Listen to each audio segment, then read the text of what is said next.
News desk ಇಂದ ನೇರ ಸಂಪರ್ಕದಲ್ಲಿದ್ದಾರೆ ನಮ್ಮ ಪ್ರತಿನಿಧಿ ಸಂತೋಷ್.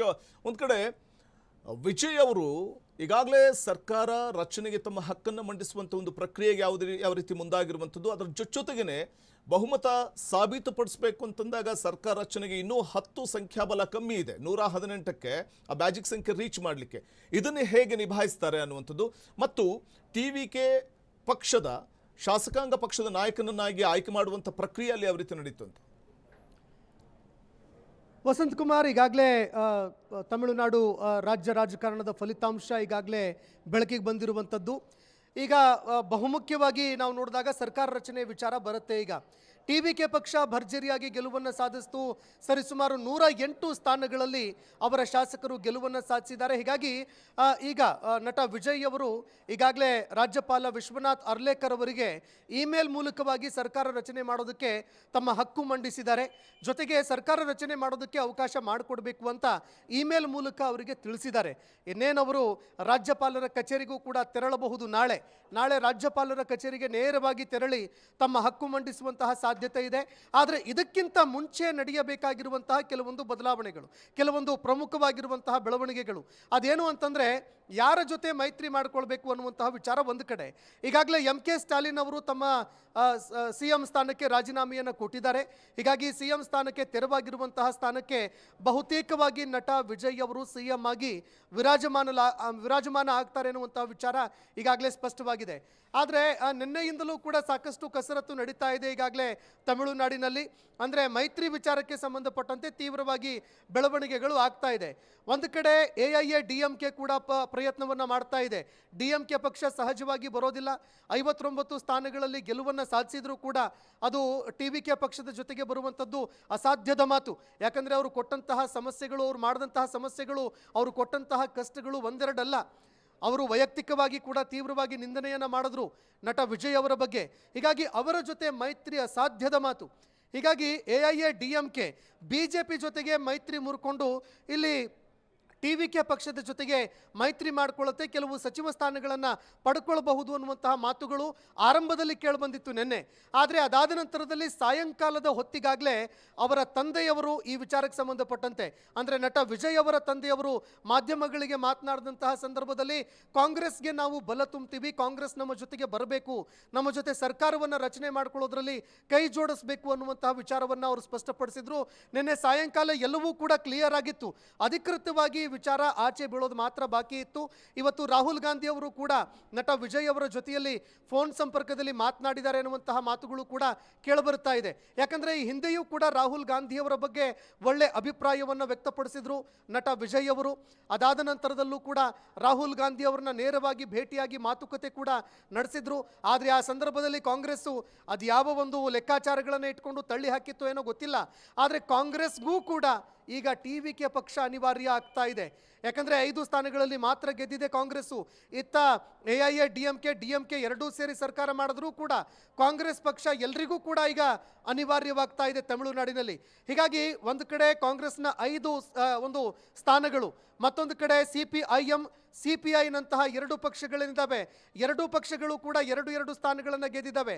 ಒಟ್ಟು 9 ಸ್ಥಾನಗಳಾಯಿತು. ಇನ್ನು ಪಕ್ಷೇತರರು ಮತ್ತೆ ಇನ್ನೂ ಚಿಕ್ಕ ಪುಟ್ಟ ಪಕ್ಷಗಳೇನಿದ್ದಾವೆ ಒಂದೊಂದು ಸ್ಥಾನಗಳಲ್ಲಿ ಗೆದ್ದಿರುವಂತಹ. ನಿಮ್ಮನ್ನ ಸಂಪರ್ಕಿಸ್ತೀನಿ, ಹಾಗೆ ಲೈನ್ ಅಲ್ಲಿ ಇರಿ. ಒಂದು ಬ್ರೇಕಿಂಗ್ ನ್ಯೂಸ್ ಬರ್ತಾ ಇದೆ. ತಮಿಳುನಾಡು CM MK ಸ್ಟಾಲಿನ್ ರಾಜೀನಾಮೆಯನ್ನು ಕೊಟ್ಟಿದ್ದಾರೆ. CM ಸ್ಥಾನಕ್ಕೆ, ಮುಖ್ಯಮಂತ್ರಿ ಸ್ಥಾನಕ್ಕೆ MK ಸ್ಟಾಲಿನ್ ರಾಜೀನಾಮೆಯನ್ನು ನೀಡಿದ್ದಾರೆ. ಚುನಾವಣೆಯಲ್ಲಿನ ಹೀನಾಯ ಸೋಲು, ಈ ಹಿನ್ನೆಲೆಯಲ್ಲಿ ಅನಿವಾರ್ಯ CM ಸ್ಥಾನವನ್ನು ತ್ಯಜಿಸಲೇಬೇಕು. ಅವರ ಪಕ್ಷ ಅಧಿಕಾರದ ಗದ್ದುಗೆ ಏರುವಷ್ಟು ಬಹುಮತ ಪಡೆಯಲಿಕ್ಕೆ ಸಾಧ್ಯ ಆಗಲಿಲ್ಲ.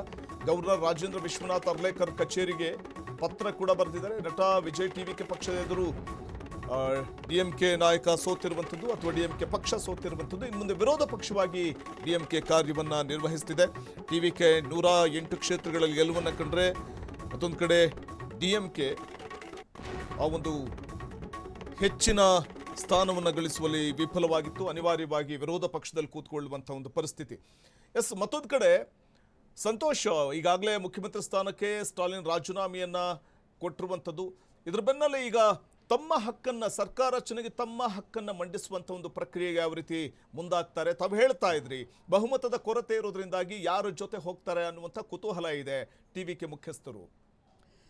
ವಸಂತ್ ಕುಮಾರ್, ಈಗಾಗಲೇ ನಾವು ನೋಡ್ತಾ ಇದ್ದೀವಿ ಎಂ ಕೆ ಸ್ಟಾಲಿನ್ ಅವರು ರಾಜೀನಾಮೆ ಕೊಟ್ಟಿದ್ದಾರೆ. ಸಹಜವಾಗಿ ರಾಜೀನಾಮೆ ಕೊಡಬೇಕಾಗತ್ತೆ. ಪ್ರಜಾಪ್ರಭುತ್ವ ವ್ಯವಸ್ಥೆಯಲ್ಲಿ ಪ್ರಜೆಗಳು ಕೊಟ್ಟಿರುವಂತಹ ಒಂದು ತೀರ್ಪೇನಿದೆ, ಆ ತೀರ್ಪಿಗೆ ಪ್ರತಿಯೊಬ್ಬರೂ ಕೂಡ ತಲೆಬಾಗಬೇಕಾಗತ್ತೆ. ಈಗ ಎಂ ಕೆ ಸ್ಟಾಲಿನ್ ಅವರು ಕೂಡ ತಲೆಬಾಗಿ ರಾಜೀನಾಮೆ ಕೊಟ್ಟು ವಿಪಕ್ಷದಲ್ಲಿ ಇರುವಂತಹ ಒಂದು ನಿರ್ಧಾರವನ್ನು ಮಾಡಿದ್ದಾರೆ. ಮತ್ತೊಂದು ಕಡೆಯಲ್ಲಿ ಈಗ ತೆರವಾಗಿರುವಂತಹ ಸ್ಥಾನ ಮತ್ತು ಸರ್ಕಾರ ಏನು ತೆರವಾಗಿದೆ, ಆ ಒಂದು ಸ್ಥಾನದಲ್ಲಿ ಟಿವಿಕೆ ತನ್ನ ಸರ್ಕಾರವನ್ನು ರಚನೆ ಮಾಡಿಕೊಳ್ಬೇಕು. ಅದಕ್ಕೆ ಬೇಕಾಗಿರುವಂತಹ ಬಹುಮತ ಸರಿಸುಮಾರು 118 ಶಾಸಕರ ಬಲ. ಆದರೆ ಈಗ ಟಿವಿಕೆ ಹತ್ರ ಇರೋದು 108. ಹೀಗಾಗಿ ನೋಡಿ, ಇಲ್ಲಿ ಎರಡು ವಿಚಾರಗಳಿದೆ. ಒಂದು, ಕಾಂಗ್ರೆಸ್ ಪಕ್ಷಕ್ಕೆ ಹತ್ತಿರ ಆಗಬೇಕು, ಕಾಂಗ್ರೆಸ್ ಪಕ್ಷದ ಜೊತೆಗೆ ಸೇರಬೇಕು ಅನ್ನುವಂಥ ಅವರ ಇಚ್ಛೆ, ಅಂದರೆ ನಟ ವಿಜಯ್ ಅವರ ಮಹದಿಚ್ಛೆ ಏನಿತ್ತು ಅದು ಒಂದು ಕಡೆ. ಮತ್ತೊಂದು ಕಡೆಯಲ್ಲಿ ಅವರ ಜೊತೆಗೆ ಇದ್ದಂತಹ ಪ್ರಶಾಂತ್ ಕಿಶೋರ್ ಅವರು ಕೂಡ ರಾಹುಲ್ ಗಾಂಧಿ ಅವರನ್ನು 2 ಬಾರಿ ಅಪ್ರೋಚ್ ಮಾಡಿದ್ರು. ರಾಷ್ಟ್ರ ರಾಜಕಾರಣದಲ್ಲಿ BJP ಅವರನ್ನು ತಿರಸ್ಕಾರ ಮಾಡಿದ ನಂತರ, ಅಂದರೆ ಪ್ರಶಾಂತ್ ಕಿಶೋರ್ ಅವರನ್ನು ತಿರಸ್ಕಾರ ಮಾಡಿದ ನಂತರ, ಪಕ್ಷದಿಂದ ಆಚೆ ಹಾಕಿದ ನಂತರ ಅವರು ಕಾಂಗ್ರೆಸ್ ಪಕ್ಷವನ್ನು ಸೇರ್ಪಡೆಯಾಗಬೇಕು, ಕಾಂಗ್ರೆಸ್ ಪಕ್ಷವನ್ನು ರಾಷ್ಟ್ರ ಮಟ್ಟದಲ್ಲಿ ಅಧಿಕಾರಕ್ಕೆ ತರಬೇಕು ಅಂತ ರಾಹುಲ್ ಗಾಂಧಿ ಅವರನ್ನ ಭೇಟಿಯಾಗಿರುವಂಥ ವಿಚಾರ ಎಲ್ರಿಗೂ ಗೊತ್ತಿದೆ. ಆದರೆ ಮಾತುಕತೆ ವಿಫಲ ಆಗಿತ್ತು. ಹೀಗಾಗಿ ನಂತರದ ದಿನಮಾನದಲ್ಲಿ ಅವರು ಬಿಹಾರದ ಚುನಾವಣೆಯನ್ನು ಎದುರಿಸಿದ್ರು, ಬಿಹಾರದಲ್ಲಿ ಶೂನ್ಯ ಸಂಪಾದನೆಯನ್ನು ಮಾಡಿದ್ರು. ಆದರೆ ನಂತರದಲ್ಲಿ ಈಗ ತಮಿಳುನಾಡಿನಲ್ಲಿ ತಮ್ಮ ಸಾಮರ್ಥ್ಯವನ್ನು ಪ್ರದರ್ಶನ ಮಾಡಿದ್ದಾರೆ. ಹೀಗಾಗಿ ಇಬ್ಬರು ನಾಯಕರಿಗೆ, ಅಂದರೆ ಒಂದು ಕಡೆ ಪ್ರಶಾಂತ್ ಕಿಶೋರ್ ಅವರು, ಮತ್ತೊಂದು ಕಡೆಯಲ್ಲಿ ನಟ ವಿಜಯ್ ಅವರು, ಇಬ್ಬರಿಗೂ ಕೂಡ ಕಾಂಗ್ರೆಸ್ ಪಕ್ಷಕ್ಕೆ ಹತ್ತಿರವಾಗುವಂತಹ ಒಂದು ಅವಕಾಶ. ಇದರ ಜೊತೆಗೆ ಪ್ರಶಾಂತ್ ಕಿಶೋರ್ ಅವರ ಲೆಕ್ಕಾಚಾರ ಏನಿದೆ ಅನ್ನುವಂಥದ್ದು ಕೂಡ ಎಲ್ರಿಗೂ ಈಗ ಕುತೂಹಲ ಕಾಡ್ತಾ ಇದೆ. ಏನು ನೋಡ್ತಾ ಇದೆ ಚುನಾವಣಾ ತಂತ್ರಜ್ಞ ಚಾಣಕ್ಯ ಪ್ರಶಾಂತ್ ಕಿಶೋರ್ ಅವರ ತಲೆಯಲ್ಲಿ ಅನ್ನುವಂತಹ ಒಂದು ಅನುಮಾನ. ನೋಡಿ, 3 ರಾಜ್ಯದಲ್ಲಿ ಇಲ್ಲಿ BJP ಗೆಲುವನ್ನು ಸಾಧಿಸಿದೆ, ಆದರೂ ಕೂಡ BJPಗೆ ಈಗ ಭಯವಾಗ್ತಾ ಇದೆ.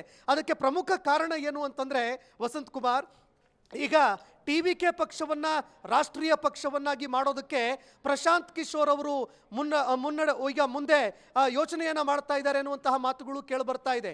ಈಗಾಗಲೇ ತಮಿಳುನಾಡಿನಲ್ಲಿ ಸರಿಸುಮಾರು 30% ವೋಟ್ಗಳನ್ನು ಅವರು ಪಡ್ಕೊಂಡಿದ್ದಾರೆ. ಇದರ ಜೊತೆಗೆ ಪಾಂಡಿಚೇರಿಯಲ್ಲೂ ಕೂಡ ನಾವು ನೋಡಿದಾಗ, ಪುದುಚೇರಿಯಲ್ಲೂ ಕೂಡ ಸರಿಸುಮಾರು 16% ವೋಟ್ಗಳನ್ನು ಅವರು ಪಡ್ಕೊಂಡಿದ್ದಾರೆ. ಹೀಗಾಗಿ ಒಟ್ಟು ರಾಷ್ಟ್ರೀಯ ಪಕ್ಷ ಆಗೋದಕ್ಕೆ ಒಂದು ಪಕ್ಷ 4 ರಾಜ್ಯಗಳಲ್ಲಿ 4% ವೋಟ್ಗಳನ್ನು ಪಡ್ಕೊಳ್ಬೇಕಾಗತ್ತೆ, ಜೊತೆಗೆ 4 ಜನ ಶಾಸಕರನ್ನ ಹೊಂದಿರಬೇಕಾಗತ್ತೆ.